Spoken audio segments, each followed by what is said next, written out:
Our cooperation with Russia will be based more on education and the transfer of knowledge. It will not be a cooperation where we are there asking for help, asking for financial or economic support, and so on. That is not why we are here.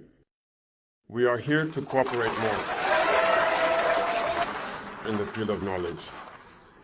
And knowledge is much more scientific.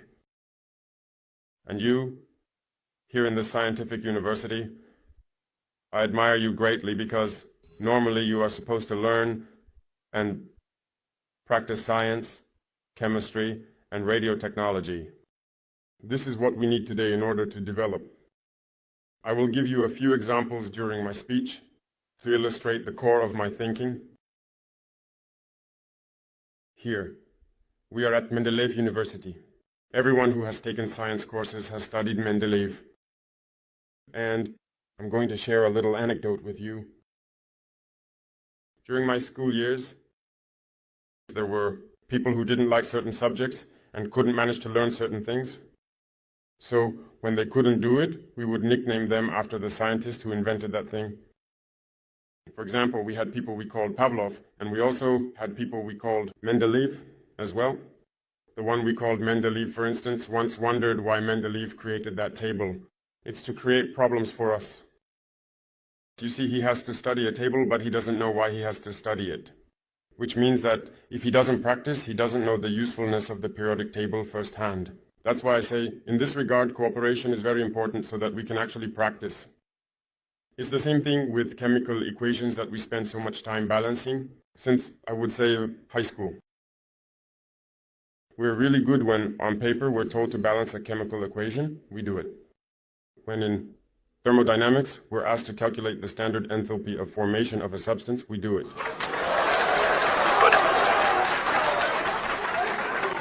But practically speaking, what do we actually do?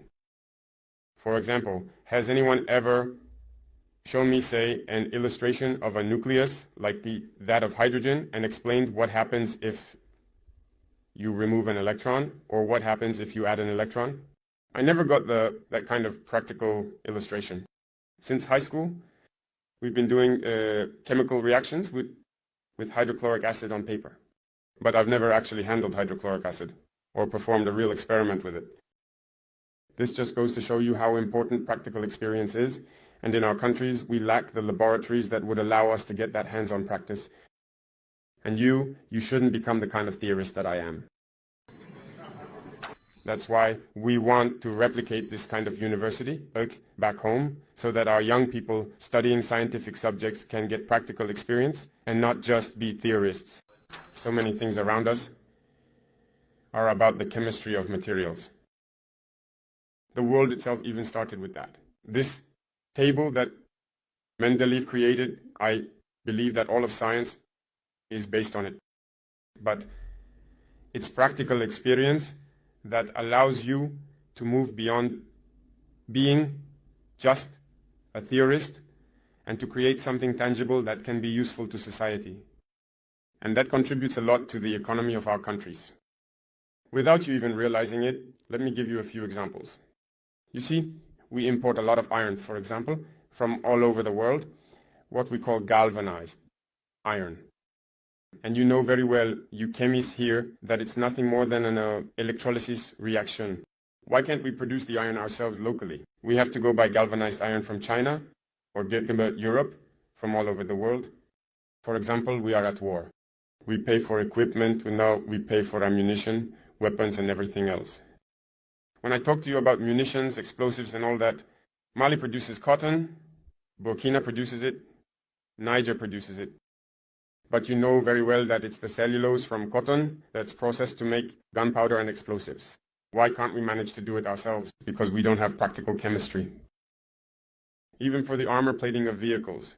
Yesterday I saw many vehicles parading on Red Square, from T-34s to modern vehicles.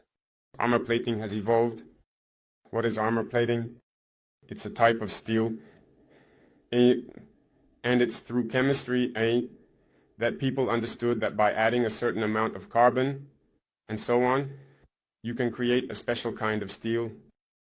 It's a matter of practice. We know how to do the chemical equations, We know very well that if we add a certain amount of carbon, it gives us steel and so on. But in practice, are we able to actually create the armor plating? And yet, we are at war. And it's chemistry that allows us to do this as well. In the same vein, here you can see all the types of missiles that the Russian Federation is able to develop. And the latest one is the Oreshnik Unity, which is making the whole world tremble. You know, who wouldn't want to have it? But even just the fuel for all these missiles, that's chemistry.